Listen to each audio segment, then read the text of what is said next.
Hey y'all, I'm James Wright. Welcome to my shop and welcome to the most affordable router plane kit on the market.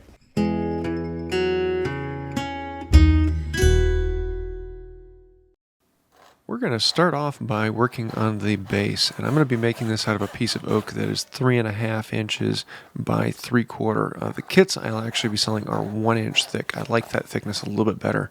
But the nice thing about this is you can make this base any shape or size you want. If you want one longer for doing tenons, that does well. We also need a small block of wood that will be on the back of it, and this will be what supports the iron. This needs to be 3/4 inch tall and 3 inch from front to back, and they're about 3 inches long. Those measurements are all within, you can make them whatever you want, but that's the size I've found to work the best to actually give you the most range of movement in the cutter head. I want to smooth it out and get a nice clean surface because we're going to glue this to the center back of the large piece. Also, I like to shoot the ends because it's not going to be easy to clean those up once they're glued on, so make them nice and clean and smooth and ready to go. I want to find the center on one of the faces of this block, and then the center on the main block and line those up. And then we will glue this on right in the center back of that block. And the nice thing is if it's off a little bit one way or the other, you can actually come back and plane it down and smooth that surface to whatever you want it to be. So we can set it on here, put a couple clamps on it, let it sit overnight, and then come back and finish this off. I am using a PVA glue on this, so I want to make sure I put significant force on there to hold it strong. But the nice thing is this is all going to be held together with other hardware, so it doesn't have to be terribly strong. You can actually put a pretty weak glue on there and it'll be perfectly fine. Once it's all set, we can remove any of the glue, do a little cleanup with a card scraper or a chisel and get in there. I'm going to be doing a little bit of carving work on here, so it doesn't need to be perfectly beautiful. And it's a nice chance that you can actually add some extra on there. We do need a sight hole to cut through this, and I'm going to be using an 1.5" auger bit. You can make this much larger if you want it to be, or smaller, but 1.5" I found to be just about right. A little bit larger wouldn't be too much of a problem, but I wouldn't go much smaller than 1.5". And we want the center of the hole to be 3/4 inch away from that backstop so that the outside diameter just touches the back rod on there. We're going to cut a notch into that back rest and the center of the hole so that the iron will slot into it. And so I'm going to put one mark on there and then put the iron up against it and then mark another one to put the exact width. We want the iron to slide in there and have a nice slop. It shouldn't be a really tight fit. It should be something that just allows it to move up and down pretty easily. I can come in with a chisel and remove most of the waste and get it close, and then we can put the iron in there and check and see where it needs to be. Now, this would be a nice place where you can come in with a router plane and clean out the bottom of that, but we're not making a router plane to use a router plane. We're making a router plane because we don't have a router plane.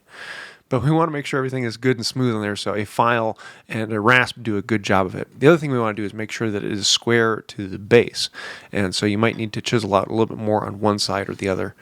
Quick work with a chisel and then a file makes it very quick and easy, and we can make an iron that will fit in there and slide back and forth and is nice and square to the base as well. And I've found this to be the most difficult step for most people, but it's really not that difficult. It's fairly straightforward and just takes a few minutes. I do like using the hacksaw on it, though you can use a keyhole saw. We're going to be using a U-bolt to hold the iron back to the backstop. And so I want to put 2 marks on either side so that they are the right distance apart. We're going to drill holes for both of those bolts to slide through. Just want to use an auger bit to mark those, and then that will allow me to drill the holes.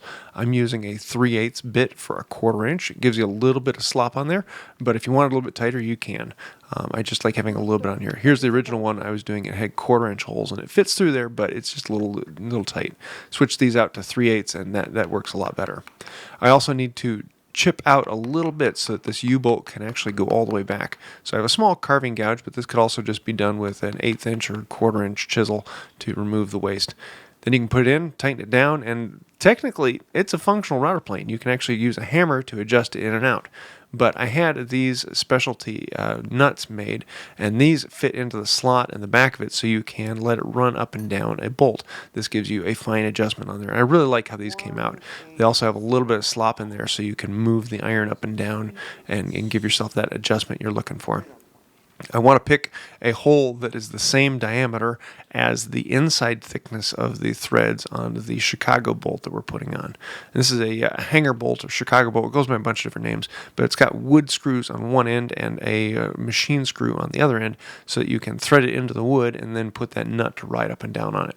To slide it into place, you just take those 2 nuts that come with it, crimp them into each other, and you can use that to write it down in. We want to make sure that it will run all the way up and down the rod, nice and tight. If it does get too tight and too hard to turn, you can tweak the rod, and you want it to be parallel to the main cutting. But it doesn't have to be perfect. It can be off a little bit and still work perfectly fine. Once it's functional, we can come back through and do all the detail. And this is where you can have some fun and do whatever you want to do. I'm going to round off all four corners and then do a little bit of chamfering and a little bit of carving. And I like to keep it fairly simple. I know some people like to put knobs on top. For a wooden body that's a little bit taller, I don't like using knobs. I find them to get in the way, and my lateral force is a little too high. So I like to actually hold on to the body itself. Just keeping it the way it is, put a few chamfers on it, and then add a little bit of carving, and I really like the way that came out. Speaking of the carving, I'm actually just going to find a pattern that I like on Google Image, and then I'll put it into good MS Paint, and that allows me to print it out to the exact size that I want. And with it on paper, then you can just glue it onto the surface. I've done it before where I've taken the pattern and printed it onto an adhesive back paper, but it goes pretty quickly just to glue it on with a glue stick. And we'll see that in a minute here.